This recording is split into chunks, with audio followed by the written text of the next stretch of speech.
Bonjour frères et sœurs. C'est encore, comme je dis d'habitude, mais c'est tout le temps vrai, puis je veux toujours le rappeler à mon âme aussi, c'est que c'est un grand privilège de pouvoir être là avec vous autres. Puis, juste avant de commencer, on va rendre grâce, puis on va demander l'aide de Dieu.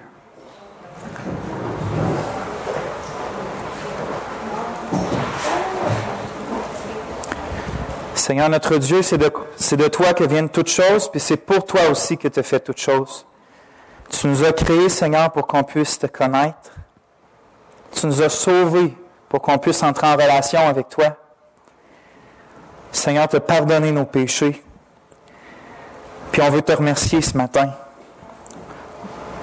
On veut aussi te demander de nous aider. Parce que sans toi, on ne peut rien faire. Seigneur, accorde-nous la grâce de marcher dans tes voies. Accorde-nous aussi la grâce de t'approcher de nous encore, puis de nous aider à nous approcher de toi. Seigneur, donne-nous la foi qui ne doutera jamais de tes promesses puis de qui tu es. Seigneur, enseigne-nous ta parole. Aide-nous à l'aimer, puis à la méditer jour et nuit, à faire de toi nos délices, parce que tu en es pleinement digne, notre Dieu. Sois avec nous pour le temps qui nous reste. On te le demande dans le nom de Jésus. Amen. Aujourd'hui, on continue notre étude dans notre série de connaître Dieu, puis c'est le troisième message qu'on passe sur Dieu et Trinité. Ce qui veut dire que le seul vrai Dieu existe simultanément en tant que trois personnes distinctes qui sont dans leur nature ou dans leur essence. En tout cas, c'est une personne. Une nature divine, mais trois personnes, puis ils demeurent dans une unité puis une égalité parfaite. C'est ça que ça veut dire, en gros, la Trinité. Puis, on en a parlé souvent, mais le but, je vois deux gros buts à cette série-là, puis à ces messages-là sur la Trinité, puis sur les autres attributs de Dieu. Premièrement, c'est de connaître notre Dieu. On l'a constamment répété, mais, frères et sœurs, Dieu veut se faire connaître à nous. Puis dans quel but? Dans le but qu'on soit plus confiant, plus satisfait, plus joyeux en lui, puis que ce Dieu-là merveilleux soit glorifié par le peuple qui s'est acquis au prix de la mort de son Fils bien-aimé. Souvenez-vous, Dieu est le plus grandement glorifié en nous quand nous, on est le plus grandement satisfait en lui. C'est là que Dieu est glorifié dans son peuple. Puis ce matin, je ne sais pas si c'est tout le monde ici qui connaît Dieu, mais sachez que c'est la volonté de Dieu pour vous aussi. Peu importe votre âge, si vous êtes jeune, si vous êtes vieux, si vous êtes pauvre, si vous êtes riche, si vous êtes en santé ou si vous êtes malade, peu importe votre niveau social, peu importe si vous êtes bon à vos propres yeux, on est tous dans le même bateau, on a toutes la seule caractéristique qui nous unit et qui fait qu'on peut être avec Dieu, c'est le fait qu'on est pécheur, parce que c'est la seule caractéristique qui fait qu'on peut goûter à la grâce de Dieu qu'il y a pour nous en Jésus-Christ. Parce que Dieu peut nous pardonner en Jésus-Christ. Parce qu'il a jugé les péchés du monde sur son Fils. Fait que peu importe si vous êtes croyant ou non croyant ce matin, la chose que Dieu veut pour vous, c'est vous donner la vie éternelle. Puis la vie éternelle, c'est de le connaître lui, et le seul vrai Dieu, et c'est son Fils qui a envoyé le Seigneur Jésus-Christ. Fait que, la seule façon d'être le plus satisfait en lui, peu importe les circonstances, puis même la mort, même si la mort serait devant nous, c'est juste possible si on laisse les affections de nos cœurs ou les sentiments de nos cœurs être enflammés par sa gloire, par sa grandeur, par sa beauté, par sa puissance, par sa grâce, par sa justice, par sa sainteté, par son éternité, par son amour, etc., etc. Alors, on doit pas juste le connaître, on veut le connaître. On veut le connaître. C'est le désir de nos cœurs. Mais il y a aussi une autre raison qui lui est liée et qui est importante, c'est que on étudie Dieu, puis on étudie la Trinité puis ses attributs. Puis comme je l'ai dit à plusieurs reprises, on ne fait pas une étude complète de qu'est-ce que c'est la Trinité ou qui est Dieu, c'est impossible. Mais ce qu'on voit, c'est la base. On voit la base en ce moment de ce que c'est la Trinité. Mais cette base-là est indispensable. Indispensable pour au moins deux raisons. C'est que cette base-là ou ce fondement-là, Ça nous permet de creuser davantage, c'est-à-dire ça nous permet d'étudier plus, de méditer plus en profondeur pour en connaître plus sur chacune des attributs ou des vérités qui concernent Dieu. J'ai un exemple. Sans les règles de base de mathématiques, ça veut dire la soustraction, l'addition, la multiplication, tous les chiffres de 1 à... la base de la mathématique, si on ne l'a pas, on ne peut juste pas faire de l'algèbre. On ne pourra jamais comprendre l'algèbre qui est beaucoup plus élevée, mais qui se sert de cette base-là. Donc, on doit avoir la base pour aller plus loin avec Dieu, pour connaître davantage sur Dieu. Puis la deuxième raison, c'est que, comme Paul le dit aux Éphésiens, pour qu'on ne soit plus des enfants flottants et emportés à tout vent de doctrine. Les bases de mathématiques, ça ne change jamais. La soustraction reste toujours ça. 1 plus 1 va toujours faire 2, peu importe. Ou que tu l'amènes, même si tu es rendu dans l'algèbre, 1 plus 1 va toujours faire 2. Donc, les bases, même de la mathématique, ne changent pas. Fait que si quelqu'un qui connaît bien ses bases de mathématiques, exemple que quelqu'un d'autre qui arrive et qui lui enseigne quelque chose de plus élevé, mais qui contredit ces bases-là, il va dire, mais il y a un problème, là, ça ne marche pas parce que les bases même de la mathématique, c'est pas ça. Fait que connaître les bases de la connaissance de Dieu nous fera grandir puis va nous protéger contre les fausses doctrines qui nous sont constamment présentées, surtout dans les temps où on vit aujourd'hui. Quelqu'un pourrait vous arriver puis vous voir puis vous dire quelque chose de nouveau sur Dieu. Vous allez le regarder et vous allez dire, c'est la première fois que j'entends ça, mais la Bible est claire, Dieu n'est pas comme ça. Parce que ça contredit ce que je vois clairement dans la Bible. Même si vous n'avez jamais entendu cette nouvelle chose-là qui vous est montrée. Vous savez, vous avez la base selon la Bible que Dieu est, exemple, juste, et que Dieu est amour, et que Dieu est saint. Donc, Dieu n'agit pas comme ça, c'est sûr.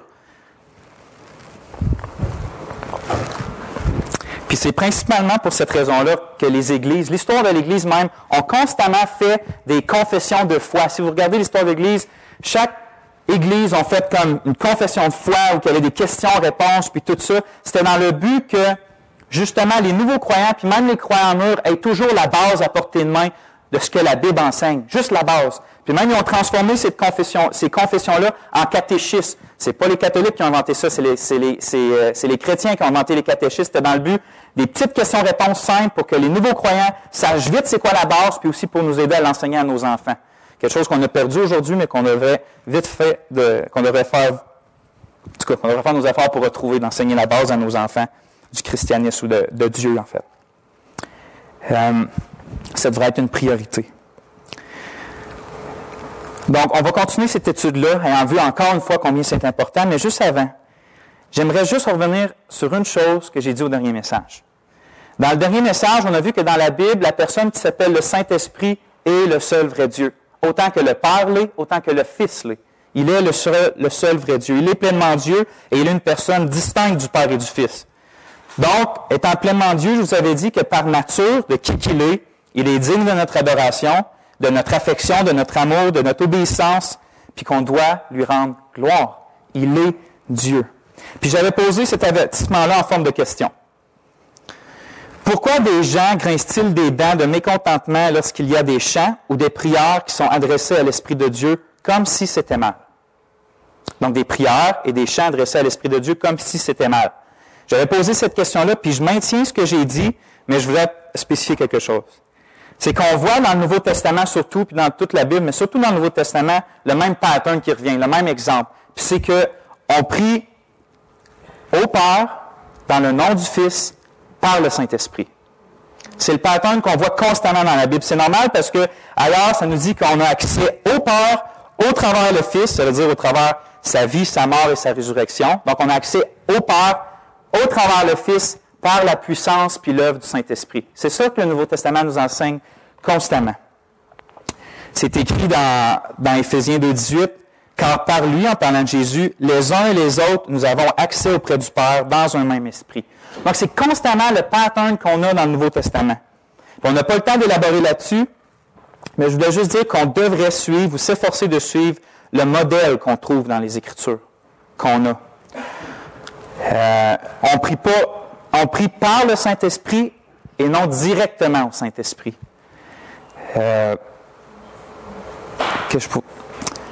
Toutefois, ce que je voulais spécifier, c'est que selon moi, il serait quand même incohérent et dangereux de dire que si quelqu'un chante un cantique directement à l'Esprit, ou une parole de cantique, ou une prière, bien que c'est nécessairement mal parce que ce n'est pas ce qu'on voit dans le Nouveau Testament. Comment ça pourrait être mal de prier Dieu, puis de donner gloire à Dieu? Puis si c'est mal, ça, c'est donc mal aussi quand on rend gloire à Christ, puis qu'on prie Christ.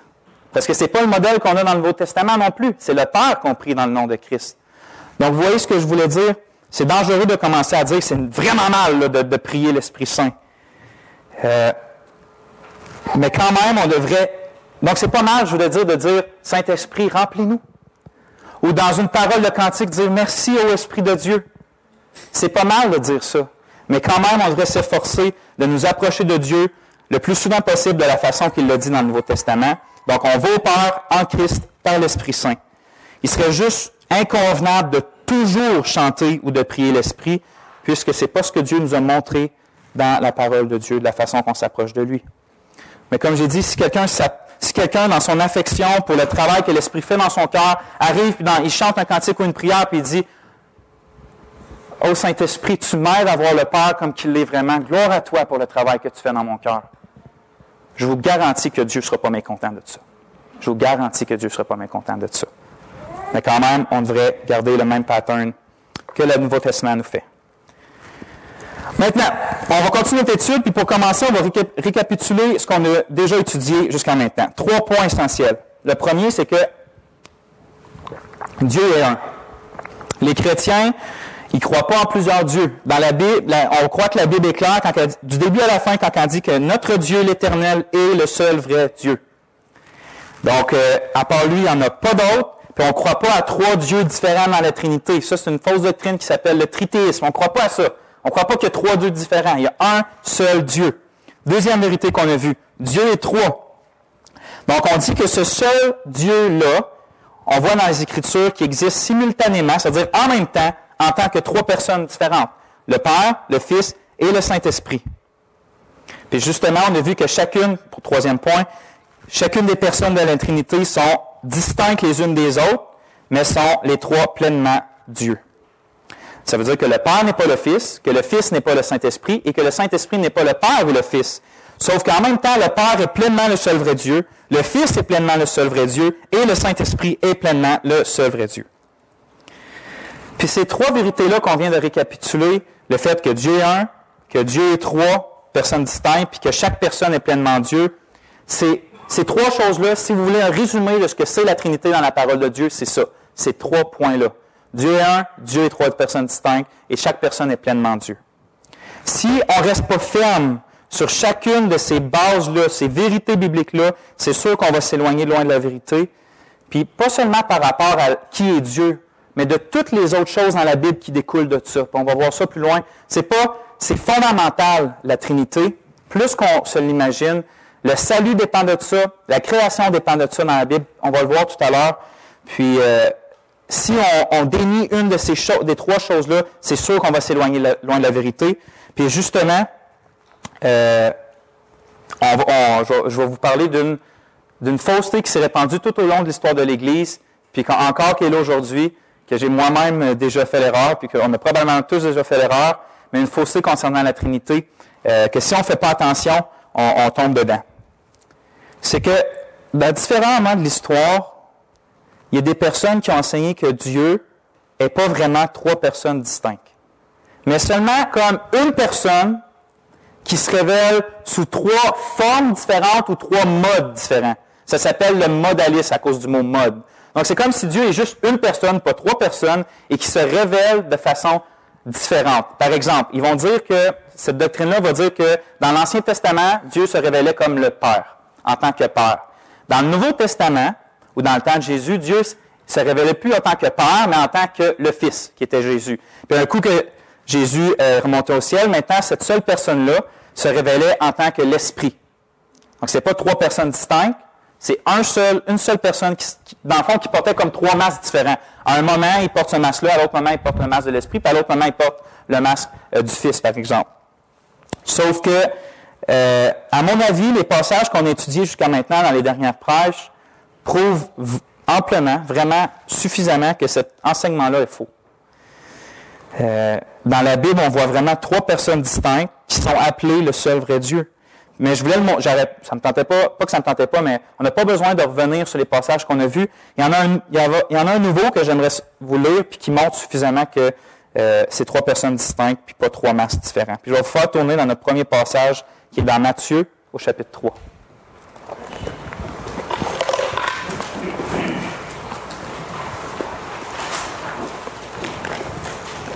Donc, Matthieu, chapitre 3.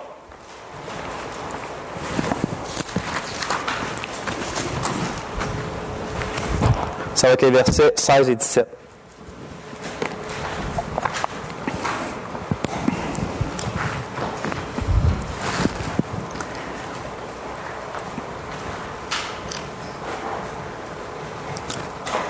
Donc, on va lire.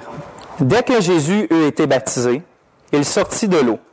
Et voici les cieux s'ouvrirent, et il vit l'Esprit de Dieu descendre comme une colombe et venir sur lui. Et voici une voix fit entendre des cieux ces paroles. Celui-ci est mon Fils bien-aimé, en qui j'ai mis toute mon affection. C'est un merveilleux passage qui nous montre que les 3 personnes de la Trinité interagissent ensemble puis en même temps. Au même moment, les 3 sont là puis sont différents. Donc, c'est pas juste une personne qui se montre sous différents masses, puisque dans ce passage-là, Jésus, Dieu le Fils, est sur la terre en tant qu'homme qui se fait baptiser.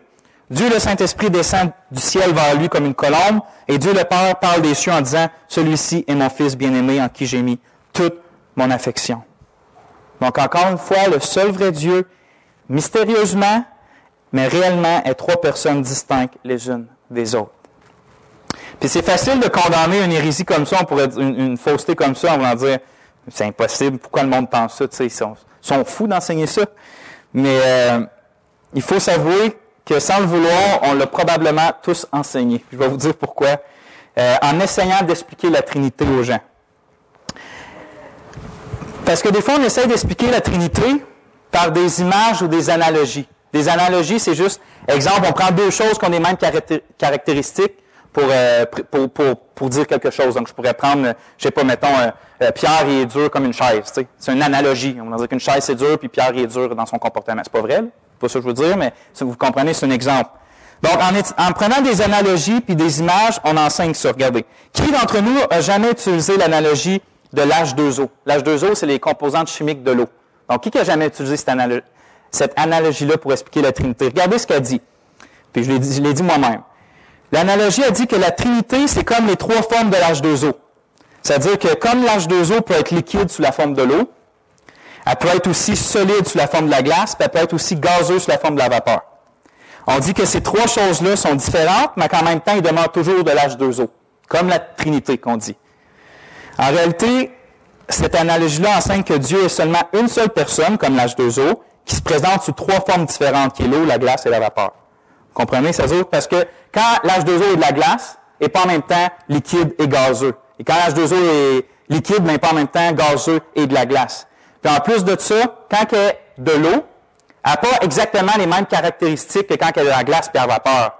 C'est pas les mêmes choses exactement que la forme. Contrairement à ce que la Bible nous enseigne, c'est que Dieu est simultanément, c'est-à-dire en même temps, 3 personnes différentes, puis qu'en plus, les 3 personnes ont les mêmes caractéristiques ou la même nature, sont complètement la même nature divine, en même temps. Puis, donc, comme je vous ai dit, on l'a probablement tous déjà enseigné. Ça vient enseigner le modalisme, c'est la même affaire, en fait. Puis, il faut juste arrêter. Puis, il y a quelques mois, j'ai vu circuler une vidéo sur Facebook qui s'appelait La Trinité expliquée en 5 minutes. Frères et sœurs, si quelqu'un, n'importe qui vient vous voir et vous dit qu'il peut vous expliquer la Trinité en 5 minutes, fuyez loin de lui. Faites juste courir. Si quelqu'un vient et vous enseigne que la Trinité n'existe pas, fuyez. Mais si quelqu'un vient et vous dit qu'il peut l'expliquer, fuyez aussi. On ne peut pas expliquer la Trinité. On peut regarder dans les Écritures, l'étudier puis voir qu'est-ce que la Bible nous dit sur elle. On peut connaître Dieu en tant que 3 personnes distinctes, mais on ne peut pas l'expliquer. En plus, cette vidéo-là, il disait justement, si je me souviens bien, que Dieu était comme l'univers. C'est-à-dire que l'univers est composé de temps, de matière, puis c'est quoi l'autre? Pardon? Oui, d'espace, c'est ça. Espace, matière et de temps. Puis c'est vrai que l'univers est composé de ça. Sauf qu'il disait justement, regardez, Les trois personnes sont comme ça parce que sans ces trois-là, l'univers n'est pas l'univers. Mais ces trois choses, les trois forment l'univers. Mais dans le fond, la Trinité, c'est vraiment pas comme ça parce que ça enseignerait que Dieu, exemple, le Fils est seulement une partie de Dieu, le Saint-Esprit l'autre partie, puis le Père l'autre partie, puis ensemble, ils forment Dieu. C'est pas ça que la Bible enseigne encore. Le Fils est pleinement Dieu, le Père est pleinement Dieu et le Saint-Esprit est pleinement Dieu. Ce ne sont pas des parties de Dieu. Donc, on devrait... dans le fond, on pourrait se poser la question, quel genre d'image ou d'analogie on pourrait utiliser pour parler de la Trinité? C'est une bonne question à se poser, parce que la Bible utilise des analogies quand même. Elle compare la fidélité de Dieu à un rocher qui ne bouge pas, inébranlable. Elle compare Dieu à un berger. Elle compare Dieu, vous comprenez, sa grâce comme d'un bouclier qui nous garde. Donc, la Bible utilise des images. Donc, on pourrait se dire quelle image qu'on pourrait utiliser pour nous aider peut-être à comprendre ou enseigner la Trinité. Qu'est-ce qui est intéressant, c'est que la Bible utilise justement jamais d'image pour parler de la Trinité. Peut-être ce qui se rapporte le plus à une image, c'est justement les titres de Père et de Fils. Parce que justement, ça montre une relation entre Père et Fils. C'est deux personnes distinctes, mais intimes, comme devrait l'être un Père et un Fils sur la terre. Donc, même ça, c'est limité parce que le Père et le Fils, dans la vraie vie, c'est deux personnes complètement différentes, deux êtres complètement différents. Puis la Bible nous enseigne que le Père et le Fils sont le même être divin. Donc, c'est quand même pas une bonne analogie. Fait que la conclusion qu'on devrait faire, c'est qu'aucune analogie enseigne adéquatement la Trinité, et même que plus souvent qu'autrement, elle nous détourne de ce que la Bible révèle sur Dieu.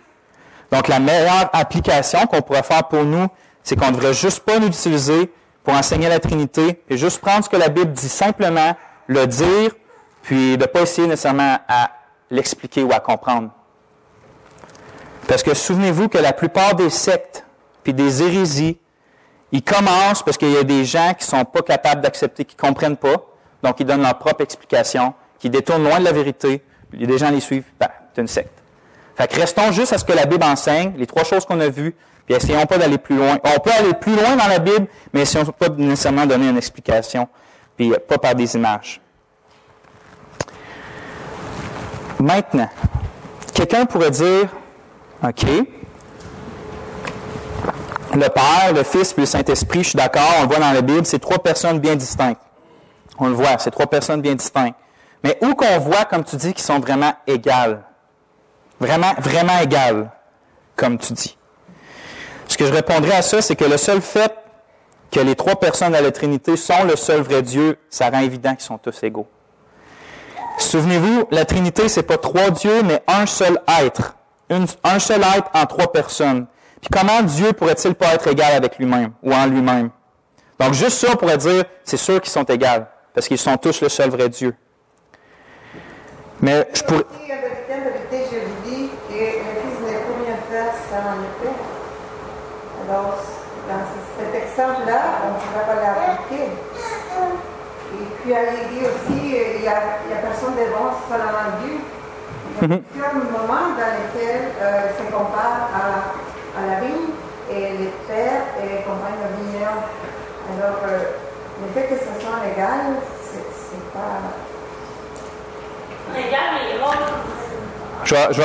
Ce passage-là, justement, que Dieu seul le Père est bon, on va le regarder le prochain message, je vais revenir là-dessus. Merci. On va revenir là-dessus. J'avais déjà l'intention de le faire. Mais pour l'instant, on va rester. Est-ce qu'ils sont vraiment égaux? Souvenez-vous, ils ne sont pas trois dieux, ils sont un seul être divin, comme qu'on l'a vu. Parce que les trois sont appelés Seigneur à différentes places et les trois sont appelés le seul Dieu à différentes places.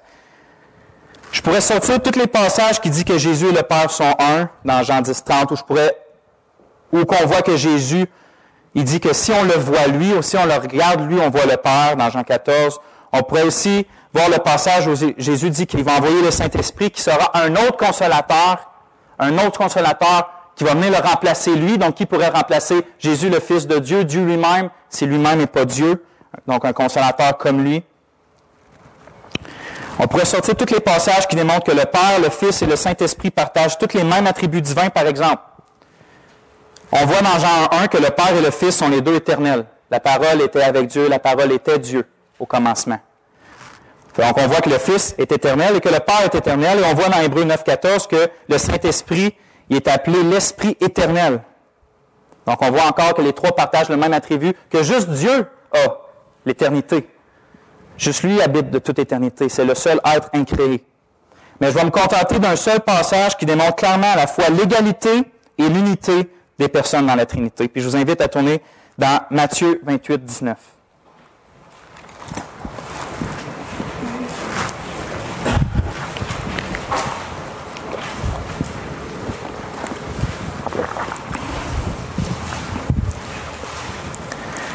C'est les derniers versets de l'Évangile de Matthieu. On va le lire ensemble.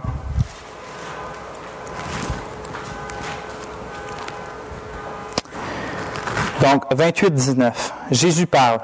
« Allez, faites de toutes les nations des disciples, les baptisant au nom du Père, du Fils et du Saint-Esprit.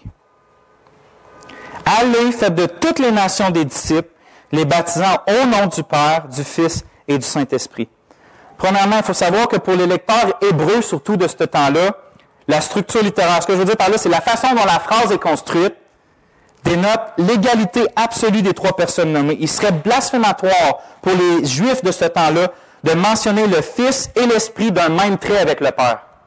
Il serait blasphématoire de faire ça s'ils ne seraient pas égaux. Puis cette position-là trinitaire que Jésus a dit est constamment utilisée dans le Nouveau Testament, puis même que Paul, dans l'Épître aux 2 Corinthiens, chapitre 13, verset 13, il y a encore cette même formule-là, sauf qu'il change l'ordre. Il dit que la grâce du Seigneur Jésus, l'amour de Dieu et la communion du Saint-Esprit soient avec vous tous. Donc ici, Paul mentionne même Jésus avant le Père, qui serait autant blasphématoire pour le lecteur du premier siècle si Jésus n'était pas au moins égal au Père. Deuxièmement, revenons à Matthieu 18. Notez que le mot « nom » dans « au nom » est singulier, puis pourtant il est attribué à 3 personnes différentes. Il dit, c'est pas écrit dans le nom du Père, du Fils ou du Saint-Esprit, ou dans le nom du Père, dans le nom du Fils et dans le nom du Saint-Esprit, mais au nom, c'est-à-dire dans leur seul nom. Pourquoi? Parce que les 3 ont un seul nom. Ça veut dire qu'ils sont tous un seul être divin. Il y a un seul nom. Le Père, le Fils et le Saint-Esprit sont un seul Dieu. Cette déclaration-là merveilleuse qu'on fait à chaque baptême chrétien est un exemple justement de l'égalité et de l'unité parfaite de la Trinité. Maintenant, c'est quoi d'abord les distinctions? Parce qu'on n'arrête pas de dire depuis cette étude que sont égales, sont unis, sont tous le même Dieu, mais on dit quand même qu'ils sont distincts. Ils ont une différence. C'est quoi cette différence-là? Qu'est-ce qui fait que ces personnes-là sont distinctes? Parce qu'on sait, à cause de notre étude, qu'on ne peut pas dire que le Père est plus sage que le Fils. On ne peut pas dire non plus que l'Esprit est plus puissant que le Père. Ce serait blasphématoire. On sait que les 3 partagent la même nature divine et donc ont les mêmes attributs. Donc, c'est quoi les distinctions entre les 3 personnes de la Trinité? Les distinctions ne sont pas dans leur nature ou dans leur attribut, mais dans 2 choses, premièrement. La première, c'est dans la façon dont ils interagissent entre eux depuis toute éternité. Donc, la première distinction qu'il y a, c'est la façon que le Père agit avec le Fils et que le Saint-Esprit agit avec le Père et le Fils. Première distinction. Deuxième, c'est dans la façon que les 3 personnes de la Trinité interagissent avec le monde, donc avec nous et la création. Mais encore une fois, juste avant de parler de leur différence, il faut garder dans notre cœur et dans la tête que leur unité est parfaite. Vous savez, on a tendance à séparer drastiquement les personnes de la Trinité. Comme si quand une fait quelque chose, les autres ne sont pas du tout impliqués. Par exemple, des fois, on a peut-être tendance à vouloir penser ou à dire que c'est le Père qui est fâché contre les pécheurs, juste le Père, puis que dans le fond, c'est Christ qui nous aime, qui vient mourir à notre place sous la colère de Dieu pour nous amener avec Dieu. On a tendance, comme si c'est 2 sacs complètement séparés, puis une personne et l'autre ne s'impliquent pas. C'est comme si on pourrait dire aussi que c'est juste le Saint-Esprit qui a la job de nous sanctifier. Comme si le Père et le Fils n'agiraient pas là-dedans. Mais ça, c'est de les séparer trop drastiquement. La Bible est claire, Dieu est uni en lui-même. Puis s'il y a une personne qui fait quelque chose, les autres, ils sont entièrement impliqués aussi. C'est ce qu'on va voir en même temps que voir les différences qu'ils ont. Donc, on va commencer par leurs différentes fonctions dans l'œuvre de la création puis dans la rédemption. Prochain message, on va voir les différences qu'ils ont les uns avec les autres, la façon qu'ils agissent depuis toute éternité. Par exemple, que le Père, c'est lui qui dirige, que le Fils est soumis au Père. On va tout voir ça dans le prochain message. Ben, tout. On va voir la base de ça dans le prochain message, mais aujourd'hui, on va voir leurs différentes fonctions ou rôles par rapport à la création, puis la rédemption. La création. On voit clairement dans la Bible que la Trinité est parfaitement unie dans la création, mais aussi qu'ils ont différents rôles. Il semble évident que les paroles Dieu dit au début de la Genèse, ou constamment dans la Bible, les paroles qui créent quelque chose viennent du Père. Parce que c'est écrit à 1 Corinthiens 8,6, « Pour nous, il n'y a qu'un seul Dieu, le Père, de qui viennent toutes choses. » Donc, toutes choses viennent de Dieu, le Père. Donc, il semble assez évident, je n'ai pas le temps, mais il semble assez évident que les choses viennent du Père. Mais la Bible enseigne en même temps que c'est le Fils qui est appelé la parole de Dieu, la parole éternelle de Dieu, qui accomplit cette volonté-là du Père de créer l'univers. On le voit dans le verset qu'on vient de lire, mais je vais lire la suite, je vais lire au complet en fait. « Pour nous, il n'y a qu'un seul Père, un seul Dieu, le Père, de qui viennent toutes choses et pour qui nous sommes, et un seul Seigneur, Jésus-Christ, par qui sont toutes choses et par qui nous sommes. » Donc, toutes choses, y compris la création, viennent du Père, c'est-à-dire de sa volonté, mais existent par Jésus-Christ. Par lui. Ça a été fait par lui. Dieu le Père, ça vient de Dieu le Père par Christ. Vous comprenez ce qu'on voit dans le verset? Dieu le Père le veut par Christ, et le fait par Christ. Ouais, 1 Corinthiens 8,6. Ouais. On le voit aussi la même chose dans le passage qu'on a déjà étudié de Jean 1,3, où c'est dit « Toutes choses ont été faites par elle », en parlant de la parole qui est Christ. Et rien de ce qui a été fait n'a été fait sans elle. Donc, encore une fois, par Christ, les choses ont été faites. Donc, quelqu'un a fait ça par Christ, cette personne-là est Dieu le Père. Mais le Saint-Esprit aussi est actif d'une façon différente dans la création. Il est écrit dans la Genèse, puis vous connaissez le verset, que quand Dieu a créé l'univers, l'Esprit de Dieu se mouvait au-dessus des eaux. Bon, on ne sait pas trop qu'est-ce qu'il fait là, ça ne nous le dit pas, mais l'Esprit de Dieu est là pendant la création au-dessus des eaux. Puis on lit dans le livre de Job, c'est Élie à la fin du livre qui dit « L'Esprit de Dieu m'a créé et le souffle du Tout-Puissant m'anime. » Donc encore, on voit que l'Esprit de Dieu est là pour créer.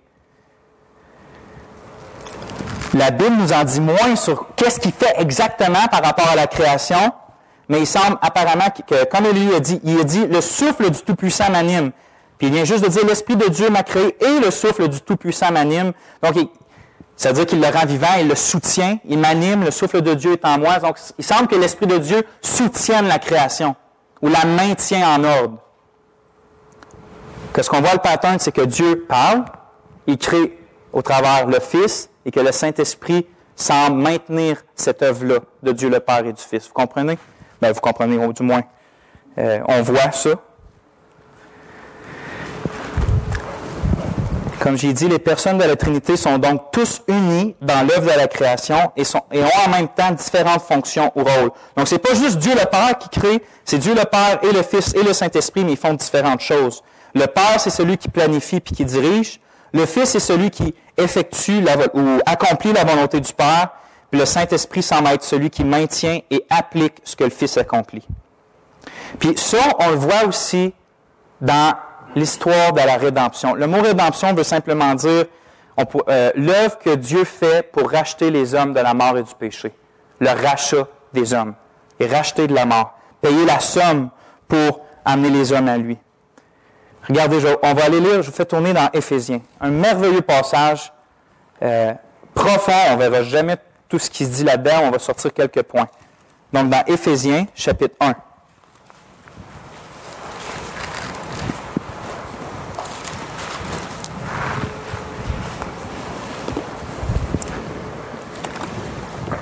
On va lire les versets à partir du verset 3 jusqu'à 10. Regardez les mots qui sont utilisés. « Béni soit le Dieu et Père de notre Seigneur Jésus-Christ, qui nous a bénis de toute bénédiction spirituelle dans les lieux célestes en Christ, En lui, Dieu nous a élus avant la fondation du monde pour que nous soyons saints et irréprochables devant lui. Il nous a prédestinés dans son amour à être ses enfants d'adoption par Jésus-Christ, selon le bon plaisir de sa volonté, pour célébrer la gloire de sa grâce dont il nous a favorisés dans le bien-aimé. En lui, nous avons la rédemption, c'est-à-dire en Christ, son bien-aimé.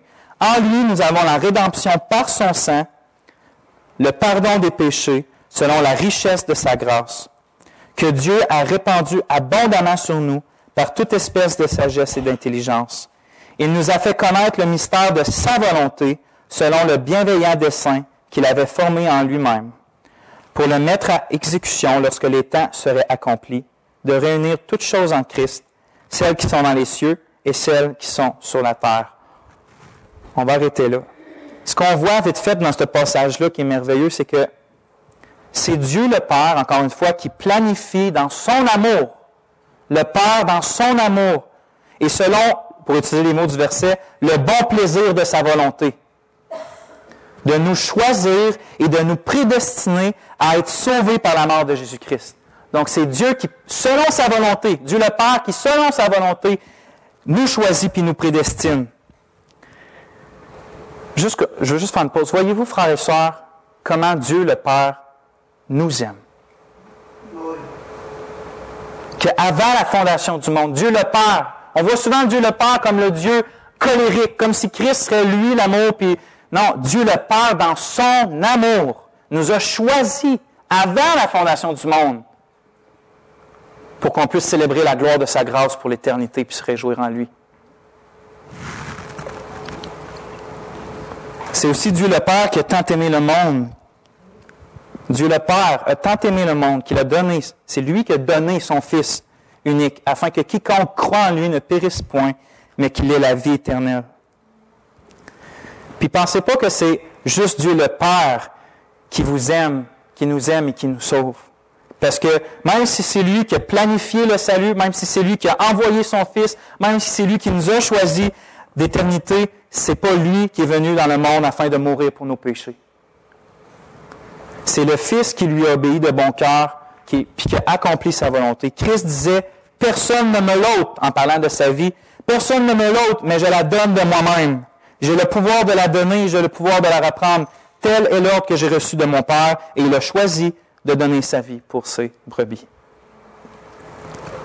En fait, on pourrait dire que la preuve de l'amour du Père qui nous a choisis et qui a envoyé son Fils,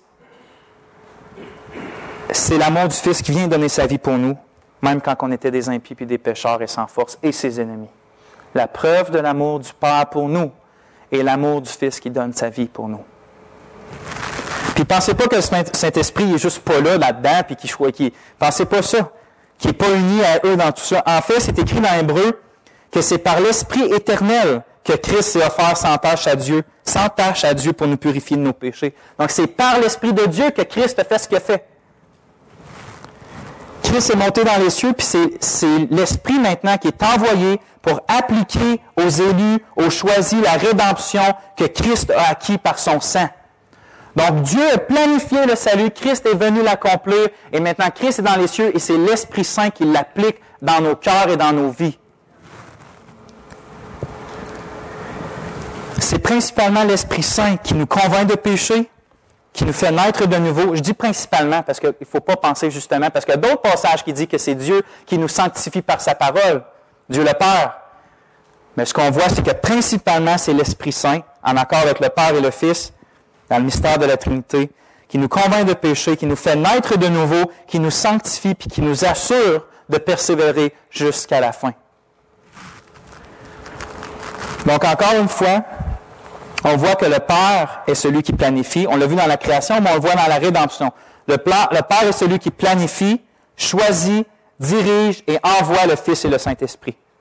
Et le Fils est celui qui obéit et accomplit la volonté du Père, et lui aussi envoie l'Esprit.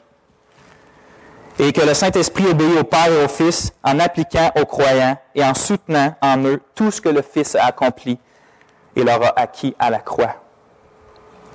Le Père planifie, le Fils accomplit et l'Esprit Saint applique.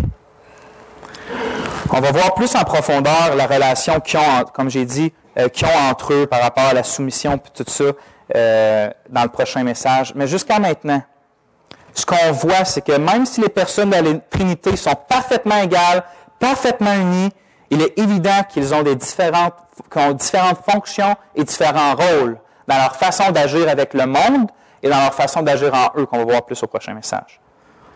Donc, est-ce qu'on réalise, j'ai une question, est-ce qu'on réalise, frères et sœurs, que les trois personnes de la Trinité agissent et œuvrent dans une parfaite unité afin de faire concourir toutes choses pour le bien du peuple de Dieu? Dieu le Père avec Dieu le Fils et Dieu le Saint-Esprit, ensemble, unis, œuvrent pour que toutes choses concourent à notre bien pour l'éternité. Chaque chose qu'ils font ensemble, c'est dans le but de nous amener à croire et à se réjouir davantage en eux. J'aimerais finir avec ça. Parce que je n'ai pas le temps d'aller dans l'autre chose. Ça serait trop long, mais j'aimerais finir avec ça. Que celui aujourd'hui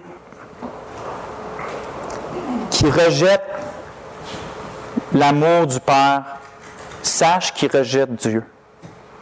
Puis que celui qu'aujourd'hui qui rejette la vie et la mort de Christ pour le pardon des péchés sache qu'il rejette Dieu. Puis que celui qui rejette le travail que l'Esprit fait dans son cœur sache qu'il rejette Dieu. Puis que celui qui rejette Dieu sache qu'il n'y a pas d'autre espérance que l'attente terrible du jugement de Dieu. Et je ne vous cacherai pas ce que la Bible dit pour l'éternité. La honte, aucune joie, sans pause. Mais si quelqu'un aujourd'hui voit son péché, puis aspire à être pardonné, puis veut être réconcilié avec le Père pour l'éternité, veut connaître le bonheur puis la paix sans limite d'être uni à Jésus-Christ, désire la transformation de tout son être par l'Esprit Saint. Mais ce que la Bible dit, c'est qu'il se repente de ses péchés, qu'il abandonne sa vie à Dieu et qu'il espère uniquement dans la vie, la mort et la résurrection de Jésus pour le pardon de ses péchés. Puis qu'il croit cette promesse-là de Dieu de tout son cœur en s'appuyant sur l'œuvre de Dieu. Et cette promesse-là, c'est croire au Seigneur Jésus, tu seras sauvé. Que cette personne-là sache que Dieu ne mettra pas dehors celui qui vient à lui, dans cette attitude-là de cœur. Dieu résiste aux orgueilleux, mais fait grâce aux humbles.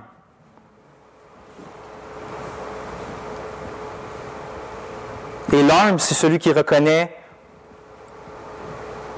qu'il ne peut pas s'approcher de Dieu par ses propres forces, puis qui a besoin du Seigneur pour être sauvé. Vous savez, il y a quelque chose, Dieu est venu, je lisais ce matin dans Romains 5, ça donne tous les fruits du fait de ceux qui sont justifiés, c'est-à-dire déclarés justes par Dieu, les fruits qui découlent de ça, puis ça dit, nous avons maintenant la paix avec Dieu par notre Seigneur Jésus-Christ. Puis ça continue, puis il dit, justement, que Dieu prouve son amour envers nous en ce que lorsqu'on nous étions encore des pécheurs, Christ est mort pour nous. Puis il continue, il dit maintenant que quand Christ est mort pour nous quand on était encore ennemis, maintenant qu'on est rendu ses enfants, est-ce qu'on ne serait pas sauvé par lui de la colère? Fait que c'est comme s'il mettrait que, dans le fond, le but du salut, c'est d'être sauvé de la colère. Mais il continue sa phrase, puis il dit, et non seulement cela, mais encore nous nous glorifions en Dieu. C'est-à-dire, un autre mot pour glorifier, le mot, qu'est-ce qu'il veut dire? C'est réjouir. Nous nous réjouissons en Dieu par notre Seigneur Jésus-Christ. C'est-à-dire que le but ultime du salut, c'est pas d'être sauvé de la colère, c'est de se réjouir en Dieu. Puis ça veut dire que Christ est venu mourir à notre place. Pourquoi? Pour nous libérer des vanités de ce monde-là. Il est venu nous libérer des vanités de ce monde-là, des choses qui nous conduisent, des convoitises qui font la guerre à notre âme. Donc le but ultime, on dit souvent, oui, Dieu agit pour sa gloire. Et c'est vrai que Dieu agit pour sa gloire. Et que le but ultime de ce que Dieu fait, c'est pour sa gloire. Mais le moyen qui arrive pour utiliser à être glorifié, comme on l'a dit au début, c'est en réjouissant son peuple. C'est comme ça qu'il va être glorifié. Pas en forçant qui que ce soit. Non. Il touche tellement son peuple, il sauve tellement son peuple, il bénit tellement son peuple, que ça s'efforce à se réjouir en lui pour montrer qu'il est pleinement suffisant devant la mort, devant la pauvreté, devant n'importe quoi. Dieu est pleinement suffisant pour réjouir nos cœurs, Que dans le fond, on se détourne de toutes ces choses de vanité-là, puis on se tourne vers le Dieu vivant, le Dieu trinitaire, pour recevoir grâce sur grâce sur grâce pour l'éternité. Je sais ça parce que si vous n'êtes pas son enfant aujourd'hui, prenez le temps de réfléchir à tout ce que vous faites dans votre vie et quelle satisfaction vraiment ça apporte à votre âme. Je rencontrais, il y avait un homme dehors ce matin quand je suis venu à l'église, puis bon, il était sur son ciel, puis je lui ai parlé, puis j'ai invité à l'église, puis il disait, c'est correct, tu sais, je suis... comment il disait ça? Je suis dans ma quête, j'ai été à l'église quand j'étais jeune, puis là, c'est correct à cette heure, tu sais, je suis plus l'église, puis tu sais, c'est pas vraiment le christianisme que j'ai, tu sais, je suis plus polythéiste, c'est-à-dire qu'il croit en plusieurs dieux, mais tu sais, je suis vraiment heureux là-dedans. Puis le gars, il est pas heureux là-dedans pantoute, là. Il est pas heureux là-dedans pantoute. Son nom, c'était Lily, puis dans le fond, en tout cas, juste pour dire que c'est pas à cause que tu dis de ta bouche que tu es heureux que tu es heureux. Prenez le temps de regarder dans votre cœur, même ceux qui vont à l'église, même si ça fait 20 ans qu'on est à l'église, c'est pas à cause que ça fait 20 ans qu'on est à l'église que nécessairement on a une relation avec Dieu. Êtes-vous réconcilié avec Dieu le Père? Avez-vous goûté à sa grâce, à son pardon, à sa vie, à son bonheur? Ben, humiliez-vous, attendez pas, portez pas un masque chrétien ou quelque chose. Humiliez-vous, il va vous élever. Mais si vous résistez, il va vous humilier. Si le Saint-Esprit agit dans votre cœur en ce moment, attendez pas. Attendez pas, peu importe. Offrez votre vie au Seigneur Jésus, puis il va vous sauver. Que notre seul Dieu, le Père, le Fils et le Saint-Esprit vous bénissent abondamment, frères et sœurs. On va prier.